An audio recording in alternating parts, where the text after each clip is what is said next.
사실 내 생물에 대한 이상은 아주 난해합니다.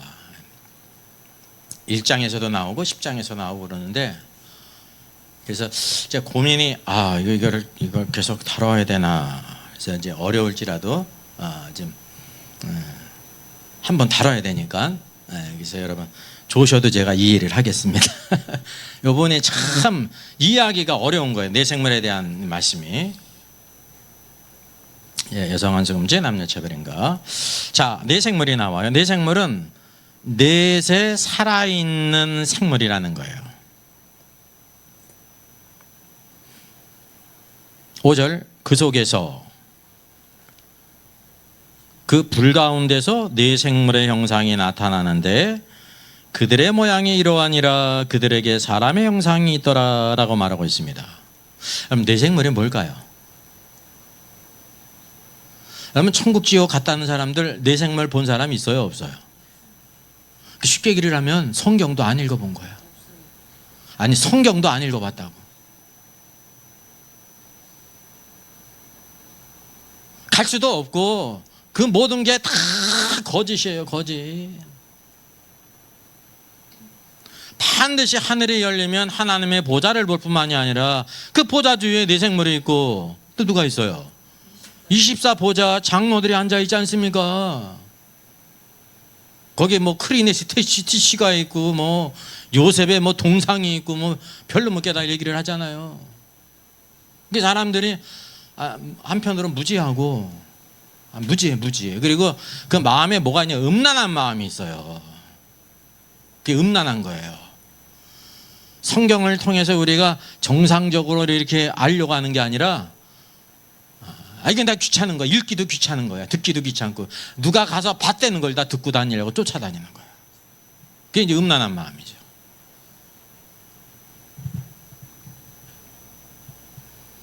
이제 내 생물은 참 어떤 의미에서 이해하기 어려운 면이 있는데, 하나하나 찾아보면 결국 이제 하나님께서 보이시고자 하는 중요한 면이 있음을 보게 돼요. 여러분, 이제 에스겔이 구약의 계시록이잖아요. 성경에는 그 모판이 있어요. 그게 모세오경이에요. 모세오경이 중요한 책입니다. 모든 성경의 모판, 이제 뿌리가 되는 책입니다. 그 중에서도 창세기가 첫 번째 책이기 때문에 모든 것이 다 들어가는데, 하나님의 그 창조의 순서가 있지 않습니까? 첫째 날 비, 둘째 날 궁창대기, 셋째 날 땅을 만드신 게 아니에요. 땅을 들어 올리신 거죠. 융기시켜서. 그리고 이제 식물들을 만드셨어요. 넷째 날 해와 달과 별들을 만드신 게 아니에요. 창조하신 게 아니에요. 만드신 거지. 해와 달과 별이 있었는데 그 모든 빛을 다 잃었는데 다시 빛을 내도록 하신 거예요.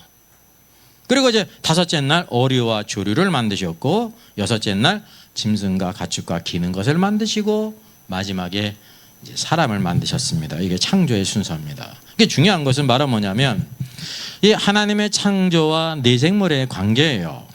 여러분, 그래서 하나님께서 만드신 종류를 다 따지자고 하면 몇 종류입니까? 식물을 빼면, 여기 식물을 빼고 있지 않습니까? 몇 종류예요? 위로 셋, 아래 셋, 6종류잖아요. 그죠? 위로 셋, 아래로 셋. 식물까지 하면 7종류예요.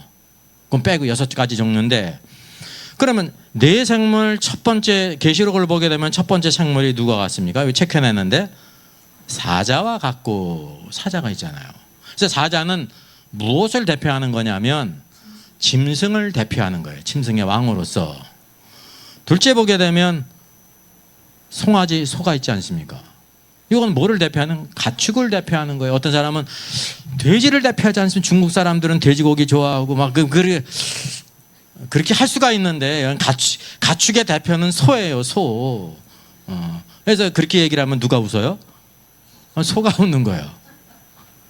가축의 대표라 말이죠. 그래서 여기 둘째 문제, 네 생물 가운데 이 소와 같은 것은 가축을 대표하는구나. 하나님의 만드신 피조물 가운데. 셋째 보게 되면 뭐가 있습니까? 독수리 같은 데가 있잖아요. 여기 독수리가 있잖아요. 독수리. 그게 새 조류를 대표해요. 모두 다 각 종류를 대표하는 자예요. 그리고 마지막에 하나님께서 사람을 만드셨습니다. 마지막에 누가 빠졌어요? 여기 어류가 빠지고 여기 기는 것이 빠졌어요. 기는 것의 대표가 뱀이지 않습니까? 뱀이 있고 뱀 다음에 뭐가 있어요? 기는 것 중에 전갈이 있어요. 전갈. 기는 것입니다. 모두 무엇이 있습니까? 독이 있는 것이죠. 그러면 적어도 하나님의 만드신 이제 식물을 빼고 모든 그 피조물이 6종류이기 때문에 내생물이 아니라 뭐가 돼야 되는 거예요? 6생물이 돼야죠. 6 얼굴을 가진 생물이 돼야 되는데 4생물이 된단 말입니다. 성경은 그렇게 말씀하고 있지 않아요. 어류와 이제 요 기는 것은 이래 해가지고 이렇게 빠졌다 그렇게 설명하지 않습니다. 그냥 결과를 통해서 이렇게 말씀해주고 있는 것입니다. 우리가 알다시피 죄가 누굴 통해 들어왔습니까? 뱀을 통해 들어왔습니다. 그래서 계시록 10장을 보게 되면 옛뱀, 마귀, 사탄이라고 말하고 있죠. 여러분, 뱀은 기는 것의 대표예요. 죄가 뱀을 통해 들어왔어요. 그래서 이 뱀이 기는 것의 6가지 중에 하나일지라도 사단에게 쓰임 받았기 때문에 이렇게 빠졌구나라는 것을 결과적으로 알게 되는 거예요. 그러면 어류는 물고기 없이는 살아갈 수가 없는데 식단의 중요한 요소 아닙니까? 그럼 물고기는 왜 빠졌어요? 노아 홍수 때 하나님께서 이 세상을 모두 심판하실 때 모든 것들을 다 방주로 들이셨는데 누구만 방주에 들이지 않았습니까? 물고기. 왜냐하면 물로 심판하시기 때문에 이 물고기는 방주로 들어갈 필요가 없었다니까요. 그리고 이 가운데 가장 낮은 생명이 바로 무엇입니까? 이 6가지 종류 가운데 그 물고기예요. 물고기예요. 새가 물고기를 잡아먹어요? 물고기가 새를 잡아먹어요? 이게 쭉 먹이 사슬을 보게 되면 새가 위에 있는 이유가 물고기가 더 밑에 있기 때문에 그렇습니다. 하등하기 때문에 그렇다는 거죠. 그래서 방주로 들어가는 것이 여러분 중요한 것입니다. 방주에 들어가지 않았다는 것은 구별이 되지 않았다는 거예요. 구별. 쉽게 하면 노아가 만약에 방주로 들어가지 않았으면 어떻게 되겠을까요? 노아니까 하나님께서 이렇게 살리셔요? 아니에요. 반드시 누구든지 다 방주 안에 들어가야 되는 거예요. 아무리 선하고 좋은 사람이 있어도 우리의 방주이신 그리스도께 믿음으로 들어가야지. 예수 그리스도를 믿지 않고는 모두 다 심판받는 것입니다. 인간이 모두 죄악된 존재이기 때문에. 그래서 내생물은 모든 피조물을 대표한다는 거죠. 이 내생물이 보좌 앞에 있고 좌우와 뒤에 있어가지고 밤낮으로 거룩하다 하나님을 찬송하지 않습니까? 그러면 모든 피조물들은 마땅히 하늘 위에서 내생물이 쉬지 않고 하나님께 찬양하고 예배를 드려요. 근데 존귀한 사람이 이 땅에서 하나님께 예배를 드려요, 안 드려요? 안 드려요. 누구만 드려요? 예수 그리스도를 믿는 사람만 예배를 드려요. 근데 예수 그리스도를 믿는 사람 가운데서도 예배를 또 소홀히 하는 사람이 있다니까. 예배야 맨날 있으니까 그냥 빠지지 이런 생각을 흔히 하는다니까. 여러분, 예배는 믿는 사람들의 가장 큰 놀라운 축복입니다, 이것이. 그래서 이 내생물은 모든 피조물을 대표하는 것입니다. 모든 피조물을. 내생물. 그래서 넷이라는 것이 있는데요. 넷은 어떤 의미가 있냐면 이 땅에 동서남북이 있지 않습니까? 지구가 태양을 공전하기 때문에 봄, 여름, 가을, 겨울이 생겨요. 또 자전을 하기 때문에 아침, 점심, 저녁, 밤이 생깁니다. 또 이 땅에 있는 모든 것을 무생물, 식물, 동물, 영적인 존재로 4가지로 이렇게 구분이 합니다. 달도 몇 가지 종류의 달이 있어요? 초승달, 상현달, 하현달, 보름달이 있어요. 로마서 8장 19절 22절에 피조물이 고대하는 바는 하나님의 아들이 나타난 것이냐 하면서 쭉 말씀하고 있는데 이 피조물이 몇 번 나올까요? 4번 나와요. 4번. 계시록 5장 9절을 보게 되면 구속함을 받은 성도 교회를 뭐라고 말하고 있냐면 각 족속과 방언과 백성과 왕국 가운데서 사람들을 피로 사서 하나님께 드리시고 그랬습니다. 여러분, 교회의 근원은 몇인지 아십니까? 4이에요. 족속과 방언과 백성과 나라. 이게 바로 이 땅의 피조물의 숫자라는 거죠. 넷이라는 것이 동일하게. 마태복음 24장을 보게 되면 이 땅의 마지막 때에 무엇이 있을 것을 말씀하시냐면 전쟁과 기근과 전염병과 지진이 있을 것이다. 이 땅에서 벌어지는 하나님의 그 심판의 도구가 이 네 가지의 종류라는 것입니다. 넷이 이 땅에서. 이 넷이라는 숫자는 바로 뭐냐면 이 땅에 있는 피조물에 대한 숫자입니다. 여기서 여기 사람의 형상, 그들에게 사람의 형상이 있더라라고 말씀하고 있죠. 사람의 형상이 있더라. 사람의 형상이라는 것이 참 중요한데, 사자의 얼굴 같고 독수리 얼굴 같고 소의 얼굴 같잖아요. 그럼에도 불구하고 무슨 형상이 있다는 거예요? 사람의 모습이 있다는 거예요. 사람의 모습. 사람의 모습이라는 것은 무엇이 아니라는 거냐면 천사의 모습이 아니다라는 걸 보여주고 있는 것입니다. 여러분, 천사에 대해서 히브리 성경에서 뭐라고 말씀하고 있습니까? 모든 천사들은 섬기는 영으로서 구원받은 상속자를 위하여 섬기라고 보내심이 아느냐. 그러니까 유대인들은 천사를 막 높게 생각하지 않습니까? 이 땅에서도 천사를 높게 생각하죠. 성경의 관련과 틀려요. 구속함을 받은 성도 상속자들이 누가 섬기냐면 그 천사들이 그들을 섬긴다라는 것입니다. 비록 지금 그들이 높은 지혜에 있고 능력이 있을지라도 누구를 섬기는 거냐면 교회의 구속함을 받은 성도들을 섬긴다라고 말하고 있습니다. 그래서 내 생물의 모습은 천사의 모습이 아니라 무슨 모습이면 사람의 모습이다라고 말하고 있는 것입니다. 여러분, 6일 창조의 완성이 뭔지 아십니까? 완성은 어디에 보면 아는 거예요? 끝을 보면 아는 거죠. 끝이 바로 뭐예요? 하나님께서 사람을 만드셨어요? 아담을 만드셨어요? 아담이 사람이란 뜻이에요. 한 사람. 하나님의 목적이 어디에 있냐면 아담 사람에게 있다는 거죠. 자, 보십시다. 옛뱀 마귀 사탄이 이제 여자를 유혹했습니다. 여자가 어떻게 유혹했어요? 이것 먹으면 결코 죽지 아니하리라. 너희가 그것을 먹는 날에는 너희 눈이 밝아져 하나님과 같이 되어 선악을 알 줄 하나님이 아심이니라. 그랬어요. 하나님과 같게 될 것이다. 그랬어요. 이게 마귀는 바로 뭐냐면 옛뱀은 선악을 알게 나무 열매 없노 하나님과 같게 됐어요. 여러분, 아담이나 여자가 하나님이에요? 누구예요? 피조물이면서 사람이에요. 사람은 이 창조의 끝이에요. 완성. 아주 존귀한 겁니다. 근데 무엇과 같이 될 것을 말했냐면 하나님과 같이 되라. 이 말 뜻은 건 뭐냐면 너 사람으로 있지 말고 하나님 같이 되라라는 것이에요. 타락이 뭔지 아세요? 합당한 사람의 위치를 버리고 하나님이 되려고 한 거예요. 루시퍼의 타락도 바로 무엇입니까? 하나님과 자기의 지위를 높이리라. 그게 타락입니다. 교만이. 그러니까 이제 사단의 타락과 인간의 타락은 동일해요. 다 뭐냐면 하나님과 같이 되려고 하는 그런 악한 마음이 있었다고 하는 사실이죠. 근데 여기 네 생물을 모습이 있는데 사자 같고 독수리 같고 막 소의 얼굴 같은데 그 모양이 무엇과 같다는 거예요? 사람 같다는 거예요. 그래서 전체적인 모습을 보게 되면 밑에 어떤 모습으로 했습니까? 사람입니다. 날개 밑에도 뭐가 있어요? 손이 있다는 거는 사람의 손이 있다는 거예요. 다른 동물들은 손이 없습니다. 사자가 손이 있어요? 없어요?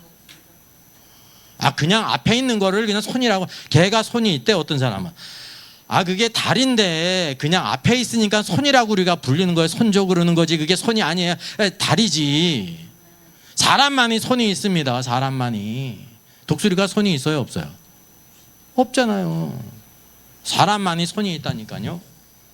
자, 또 보십시다. 두 번째 아담이신 예수 그리스도께서 오셨는데 마귀가 어떻게 유혹을 했고 예수님께서 어떻게 그 유혹을 이기셨는지 우리가 한번 찾아보겠습니다. 마귀는 뭐라고 유혹했어요? 시험하는 자, 유혹하는 자, 내가 만약 하나님의 아들이라고 하면 이 떡덩이를 이 돌들로 떡덩이가 되게 하라. 주님이 그런 능력이 있으셨어요. 이 말 뜻이 뭐냐면 너 하나님의 아들이 아니냐? 하나님의 아들이 된다는 것은 무엇을 포기하게 하는 건지 아십니까? 만약에 예수님께서 이 땅에 오셨을지라도 하나님의 아들로 계셨다고 하면은 십자가에 죽으실까요? 죽으시지 않을까요? 죽으시지 않는 거. 하나님의 아들이시니까 그냥 저것들을 그냥 천사들을 불러가지고 싹 다 그냥 심판하셔도 되고. 근데 그 크지 계신 것은 무엇으로 계신 거냐면 사람으로 계신 겁니다. 인자로서. 그래야 우리를 구속하세요. 마귀의 유혹은 사람의 위치를 떠나게 하는 것입니다. 그래서 주님께서 한 번 말씀하셨잖아요. 기록되었으되 사람이, 예수님이 누구라는 거예요? 나는 사람의 위치에 있다. 예수님이 사람의 위치에 있지 않으면 우리를 구원하실 수가 없습니다. 만약에 예수님이 하나님의 아들의 위치에 있었다고 하면 예수님은 하나님의 아들이기 때문에 마귀의 유혹을 이길 수 있지만 우리는 하나님의 아들이 아니잖아요. 근데 우리가 동일하게 무엇으로 이기셨어요? 기록되었으되 말씀으로 이겼다니까요. 이게 말씀으로 이기는 것이 뭐냐면 참된 사람의 입장이라는 거예요. 우리가 흔히 이런 것을 버리고 우리가 막 그냥 대단한 일을 하고 막 그냥 예수님의 능력을 막 이렇게 하는 것이 하나님께 영광 돌리려고 생각하는데 사실은 전혀 다른 것입니다. 자기가 높아지는 길이고 그게 타락하는 길이에요. 절대 주님을 섬길 수가 없어요. 두 번째 뭐라고 말하면 내가 만약 하나님의 아들이거든 뛰어내리라 그랬잖아요. 예수님이 뛰어내리시면 하나님의 아들이시기 때문에 천사들에게 발을 붙들 거 아닙니까? 주님 뭐라고 말씀하세요? 또 기록되었으되, 또 기록되었으되. 그럼 하나님 말씀으로 대적하는 것이 참된 사람의 위치입니다. 그리고 주 너희 하나님을 시험하지 말아라. 예수님이 만약에 성전 꼭대기에서 뛰어내리면 누구를 시험하는 건지 아세요? 하나님을 시험하는 거예요. 어떤 사람이 여러분을 시험하면 기쁘고 즐겁습니까? 네? 이렇게 뭐 10만, 5만 원짜리 이렇게 길에 떨어져 있는데 안 보이는 끈으로 해가지고 시험하는 거예요. 만약에 안 보나 이렇게 가지고 이랬는데 나중에 알고 보니까 여기 저기 뭐야 몰래 카메라 찍면서 기분이 좋아요, 나빠요? 시험 받으면 좋습니까, 나쁩니까? 아주 나쁘죠, 기분이. 이게 뭐냐면 하나님을 시험하는 거라는 겁니다. 예수님이 뛰어내실 필요가 뭐가 있습니까? 뛰어내릴 필요가. 제가 그 전에 얘기를 들었는데요. 오래됐어요. 중학교인데 아주 신앙이 좋은 아이야. 그랬더니 이제 친구들 가운데 별로면 친구들이 다 있잖아. 너 예수님이 하나님의 아들이라며, 하나님의 능력이 많으시다며, 하나님이 너 하나님 믿으니까 거기 이제 이렇게 학교 교실이 2층이었는데 2층에서 뛰어내려봐. 그럼 하나님이 살아계시니까 너 탁 이렇게 할 거 아니야. 근데 얘가 뛰어내렸어 진짜. 근데 한편으로는 대견한데요, 한편으로는 미련한 거예요. 왜냐하면 뛰어내린 이유가 하나님이 진짜 살아계시니까 뛰어내린 거예요. 근데 그게 무슨 행위예요? 하나님을 시험하는 것입니다. 참된 사람의 위치를 떠나는 거라니까요. 참된 사람의 위치를 떠나는 것입니다. 그것이. 예수님은 말씀으로 시험을 이기셨습니다. 이게 참된 사람으로 세웠다는 거죠. 그러니까 셋째 또 뭐라고 했습니까? 만일 내게 엎드려 경면 모든 것을 다 세상 영광 권세를 주리라 그랬습니다. 예? 이게 뭐냐면 참된 사람의 입장에 쓴 거를 마귀도 인정을 한 거예요. 그러면 세상 영광을 지금 내가 다 줄 것이다. 그 아버지가 나중에 줄 거잖아요. 십자가 죽으신 예수님이 주셨잖아요. 하나님이 주셨잖아요. 하늘과 땅의 모든 권세를 주셨잖아요. 너 그때 십자가에 죽을 것 없이 나한테 한 번 절하면은 이 세상 모든 영광을 다 주겠다. 마귀가 그런 것입니다. 예수님이 뭐라고 그랬습니까? 기록되었으되 주 너희 하나님께 경배하고 다만 그를 섬기라. 참된 사람은요 오직 하나님만을 경배하고 섬기는 것입니다. 그래서 이게 중요한 것이 예수님께서 어떤 분으로 계신 거냐면 참 사람으로서 계셨다는 것입니다. 오늘도 우리가 무엇이 돼야 되냐면 참 사람이 돼야 되는 거예요. 참 사람이 되지 못했기 때문에 하나님께 영광을 못 돌려요. 참 사람의 길을 가는 것이 합당한 길이라는 것을 우리가 알아야 되는 것입니다. 흔히 믿음이 좋다고 그래가지고 그러면 롯데빌딩에서 뛰어내리면 하나님이 살아계시니까 이렇게 받아주셔요? 그러니까 하나님을 시험하는 겁니다. 그런 일을 하나님께서 안 하신다니까요. 왜?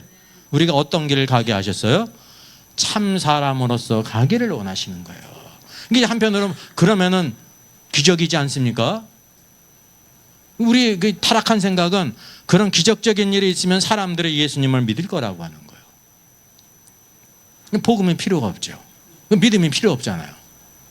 그래서 믿음의 길은 참 사람의 길이라는 것을 우리가 알아야 하는 것입니다. 그러면 여기 사울이 회심 후에 광주리로 도피한 사건이 있지 않습니까? 예수 그리스도를 믿는 자들 다 앞장서서 가둬둔 사울이요, 어느 날 갑자기 변해가지고 예수 그리스도가 하나님의 아들이고 그리스도됨을 막 증거하다 말입니다. 그러니까 얼마나 깜짝 놀랐습니까? 그러면서 유대인들이 사울을 죽이기를 공모를 했습니다. 그 계교가 사울에게 이렇게 알려졌어요. 그래서 그를 죽이려고 밤낮으로 성문을 지키는 자들이 있었습니다. 그래서 그의 제자들이 어떻게 했습니까? 밤에, 이것도 낮도 아니고 밤에 사울을 강주리에 담아 성벽에서 달아서 내렸습니다. 여러분이 만약에 사울이라고 하면 어떻게 하겠습니까? 믿음이 좋으니까 지금 죽이려고 기다리고 있는데 갈 거 아니에요. 우리가 미련하면 그럴 수가 있죠. 그러면 그게 하나님을 시험하는 일이에요. 여러분, 사울이 이와 같이 광주리에 대롱대롱 매달려 가지고 그렇게 도망을 했는데 우리가 생각할 때 영광스럽지 않잖아요. 그죠? 담대히 나가가지고 이렇게 해서 하나님이 천사들을 보내가지고 다 다리 몽댕이 부러뜨리고 막 이래가지고 하나님의 살아계심을 나타내야 대단할 것 같은데 그런 길을 가지 않았다는 거죠. 이게 바로 참된 믿음의 길이라는 것입니다. 어떻게 갔어요? 참된 사람으로서. 그러면 사도 바울이 능력이 있는 사람이에요? 능력이 없는 사람이에요? 능력이 있는데 왜 이런 길을 갔습니까? 참 사람의 길을 가는 것이 하나님께 영광을 돌리는 길입니다. 여러분, 이게 참된 신앙의 길이라는 것을 우리가 꼭 기억해야 되는 것입니다.